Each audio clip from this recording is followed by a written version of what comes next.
Hello, my name's Juliet, and I'm 31 years old.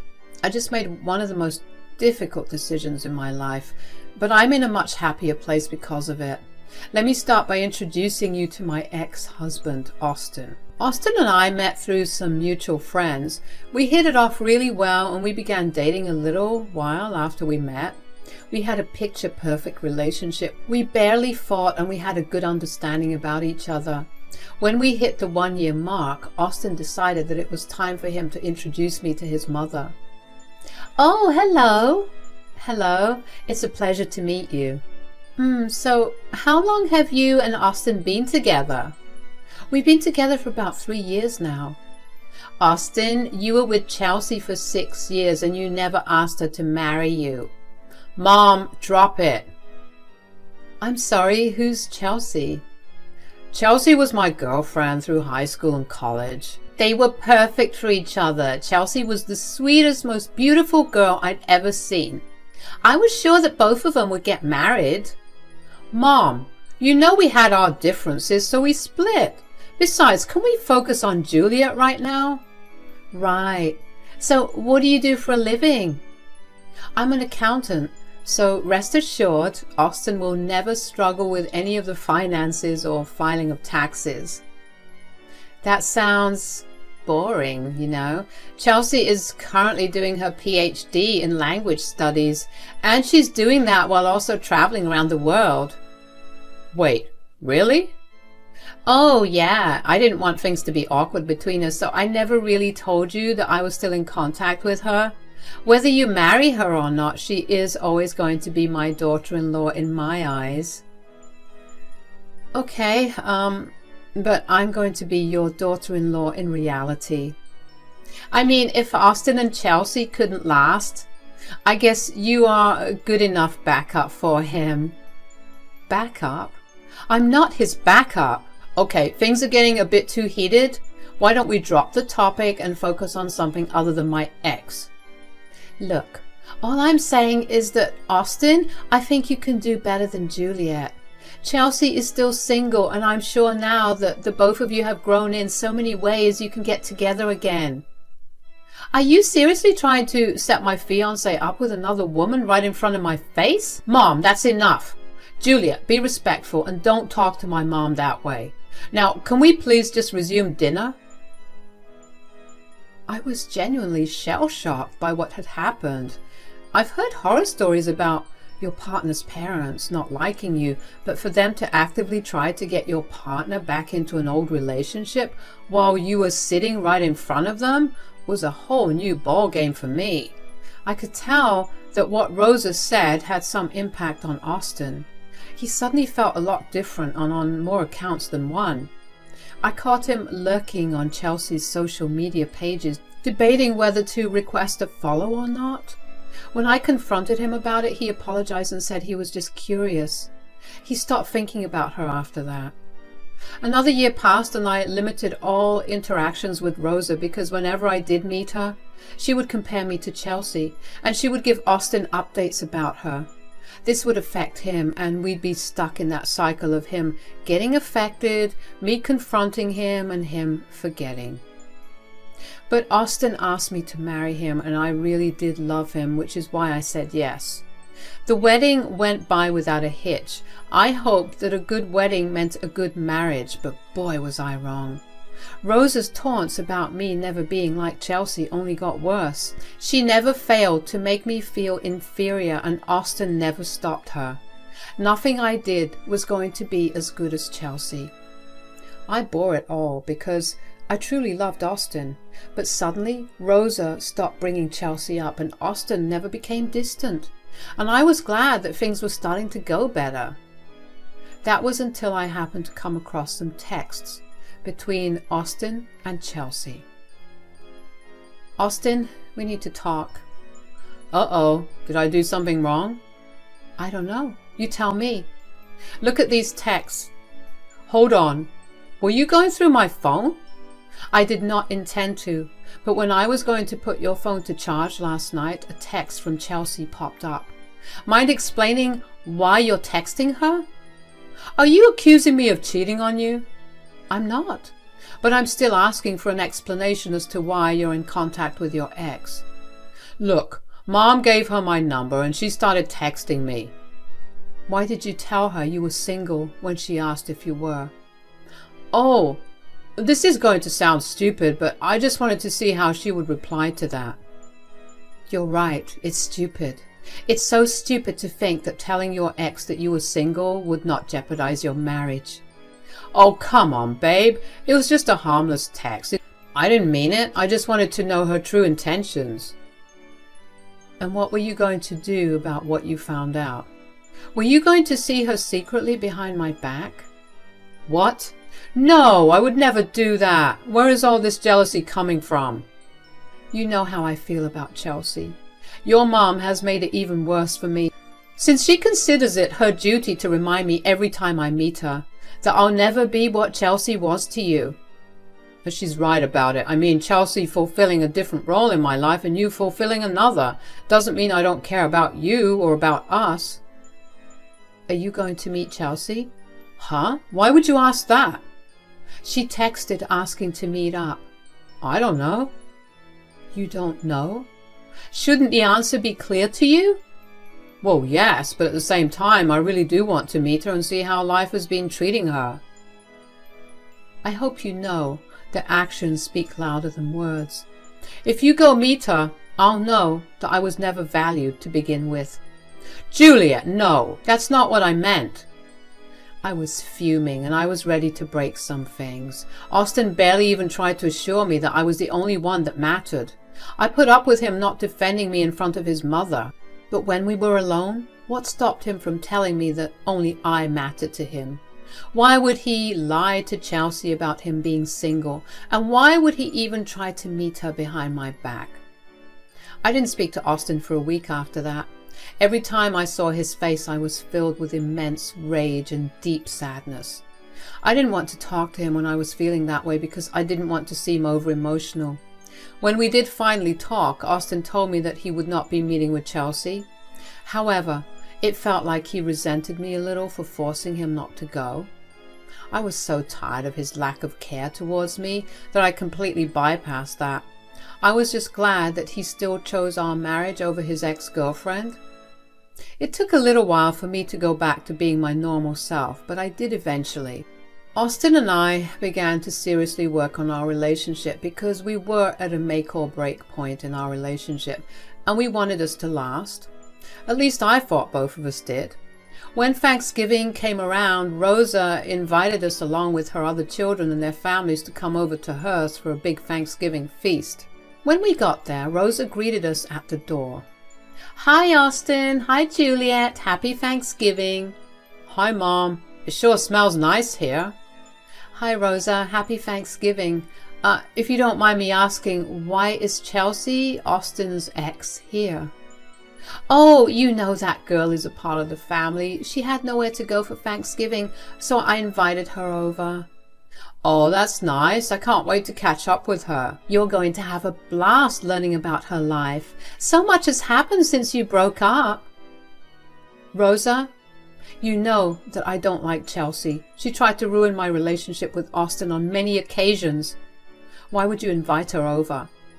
First of all, this is my house, and so I can invite whoever I want to. Secondly, stop being a big baby about it. She and Austin are not getting together anytime soon. Babe, I love that you're a little jealous, but I'm sure Chelsea has changed. I mean, look at her. She looks like a whole new person. I just don't feel comfortable with this.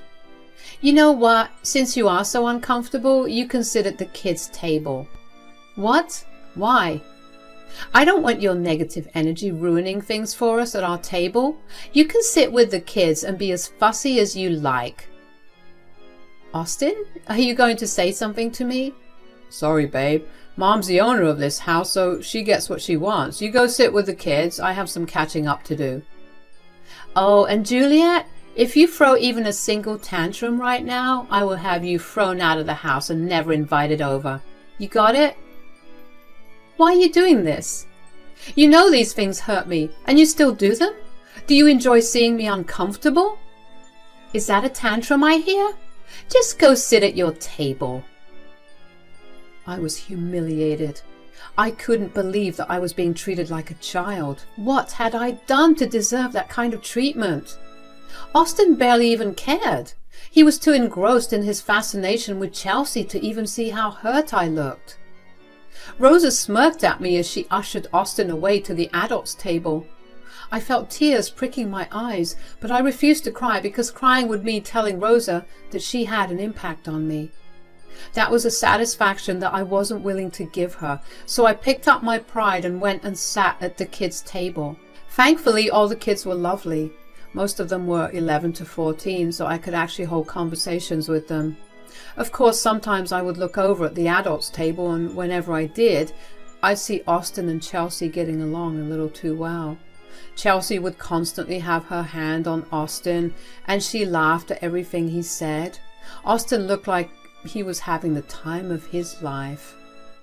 I felt like my skin was crawling.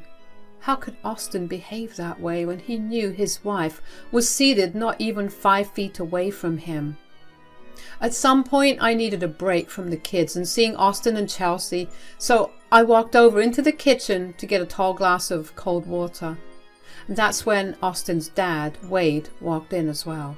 "So why are you sitting with the kids? Did you volunteer to babysit for us tonight?" "Oh no. Rosa asked me to sit there." "What? Why?" "Apparently it was wrong of me to be uncomfortable with Chelsea here." "Why would it be wrong? Hell, even I'm uncomfortable with her being here. I know I wouldn't want any of Rosa's exes here on Thanksgiving." "Tell me about it. It just hurts to see Austin not even have a problem with it. He's so caught up with catching up with her that he doesn't even care about how hurt I am." "Yeah, I completely agree. This isn't how I raised my son. Do you want to say something?" "Well, I would, but Rosa threatened to kick me out, so I really don't want to do that." "What? Why would she kick you out?" "I mean, I guess I'm used to it." "Why in the world are you used to it?" "Well, Rosa has never really liked me." "What?" "No, that's nonsense. She loves you." "Oh, I can assure you that she does not. She's made it clear on several occasions that I will never compare to Chelsea." "I watched their relationship, and let me tell you, you're 1,000,000 times better than her." "Oh, thanks, Wade. How come I've never heard all this?" You're almost always working, and Rosa threatens me to keep my mouth shut." "Yeah, that track. How come Austin hasn't said anything?" "Austin can never seem to disrespect his mother. He tells me to just go with the flow to avoid any conflict." "Why would you avoid conflict when you're the one that's constantly getting hurt?" "I wish I could tell you, Wade." "You know what? I'm going to deal with this. I'm not going to let you suffer like this." "No, I don't think you should. It'll only make things worse for me." "I highly doubt that. Listen, I know I'm only your father-in-law, but I think you should reconsider things with Austin. You deserve a man that will always stand up for you, not someone who'll put you down just to avoid conflict." "I know. I just can't begin to imagine starting over again." "Anything's better than you being treated like a doormat." "You're right. I'll think about it." "Good. Now let me take care of things here." I knew deep down that Wade was right. I mean, how long would I be able to survive always being second to Austin? If he didn't make me feel that way, then Rosa definitely did. She never failed to tell me how I could never measure up to Chelsea. And whenever she did, Austin never stood up for me or even reassured me that there was nothing to talk about. After my conversation with Wade, I got really lost in my thoughts. I went back to the kids' table and sat there just thinking about what it would be like to start over. The process of divorce seemed scary, and getting one made me feel like I was a failure. I mean, I couldn't even make my marriage last. I knew it wasn't me that made the relationship fail, but the feeling was still there. I was pulled out of my thoughts when Wade declared that he had an announcement to make. I didn't know what he was going to say, and let me tell you, I was not prepared for it. Wade stood up and began to tell everyone present about how he was so grateful for everyone present. He then talked about how he just wished that the family was more open and welcoming. He said that he felt ashamed of how I was being treated by Rosa and Austin. At this point, both Rosa and Austin looked red in the face. Wade went on to talk about how Rosa could never seem to let go of her son's previous relationship, and because of that, she made my life hell. He then talked about how Austin didn't even bother to correct his mother, if anything. He only indulged and enabled her. He told everyone that he was embarrassed by especially Rosa's behavior, which was why he was going to divorce her. Everyone gasped. I was shocked. I couldn't believe that Wade would really do something like that, all because of me. Rosa did not take it well. She began yelling at him and asking him how could he say something so horrific on a day that was supposed to be a happy one. Once she realized that Wade was not going to change his decision about asking for a divorce, she began to cry and beg him to take her back. Wade looked at her in disgust and told her that he never wanted to be with someone who could be so effortlessly cruel and someone who would purposely try to make his son a bad person, especially since she had also been secretly meeting her ex-boyfriend. Apparently for the past year or so, the two had been meeting in secret when Wade was at work. Wade had his suspicions about them, but Rosa always told him that they were just co-workers and old school friends. The only reason he caught them was because one day he came home early and saw the two of them in bed. He never confronted her about it, but he took pictures as proof and left the house. Rosa looked like a ghost. Her sobbing got even more intense after that. Wade told her that she was projecting her actions onto Austin, and that was not okay. Rosa kept begging and pleading with Wade, but Wade just put his drink down, took his coat, and left the house. The entire room was silent because everyone was still reeling from the shock of what happened. I think it's safe to say that the rest of the dinner did not go so well. Rosa was too embarrassed to stay among the rest of her family, and slowly everyone left as well. Austin told me that he was going to stay the night with his mother because he didn't know if she would do something to herself. I was glad that he was going to be away from me because I needed time to think about things. On the drive back home, I began to think of Wade and the courage he had to stand up for himself. I then thought about Wade's advice, and I knew that I needed to stand up for myself. If Wade could break his decades-long relationship because he knew his worth and importance, then so could I. I knew I deserved better. That night, I slept a lot better because I knew that I would soon have the peace I always wanted. Austin only came back home the next evening. He looked exhausted, and so he confided in me, but I was not ready to care about what he was saying. "Oh, I can't believe that my parents are getting a divorce right now." "Yeah. I mean, can you believe the things that Dad revealed? My mom's a mess. Thankfully, Chelsea's there to look after her. I can't do this anymore. I want a divorce." "What? You're clearly still into Chelsea. I don't want to be in a relationship with someone who cannot put me first. You want a divorce because I mentioned Chelsea looking after my mother?" "No, I want it because you have repeatedly let me be walked all over by your mother when she praised your ex. You never once came to my defense, not to mention how you repeatedly hid and lied to me about your conversations with Chelsea. You know I can't go against my mother. That's the one thing that I'll never change. And as for my conversations with Chelsea, they were all harmless, nothing explicit. Standing up for your wife when she's being ridiculed is not against your mother, Austin. I don't care that those texts were clean. What matters is that you kept up the conversation with her even after I told you that it made me uncomfortable." "Well, I'll change. I promise I'll be a better husband. I'll stand up for you and I'll cut all contact with Chelsea. Just please don't leave me." "I'm afraid that I don't want to make any reparations to us. I want out. I've dealt with this for too long. I have this deep-seated resentment towards you that I don't think will ever go away." "How could you just throw away a 6-year relationship like this? Don't I mean anything to you?" "You did, until you showed me that I meant nothing as long as Chelsea was there. I mean, if I truly meant something, you would have stood up for me yesterday instead of letting me sit at the kids' table. Do you even know how humiliating that was? I'm sorry, okay? I got a little carried away with the idea of catching up with Chelsea. That would not have happened if you just let me meet her before she asked." "Are you seriously blaming your crappy actions and decisions on me? I told you that you were free to meet her. The only thing is that you'd have to face the consequences of your actions, and that would be a broken marriage. Whatever, I'll change. Just don't leave me. I've already started the filing process. I'll move out by the end of the month. Please don't bother me until then. Oh, please! Where will you even go? Your dad offered to let me stay with him. Wait, what? Since when were you and my dad so close? Since he was the only one to treat me right and tell me I deserve better than you. Now I'm leaving. Goodbye, Austin. Nothing felt as liberating as putting Austin in his place. It hurt to do it, but I knew that I was the only one that was going to benefit from it. Seeing him look hurt and upset made me feel some kind of vindication.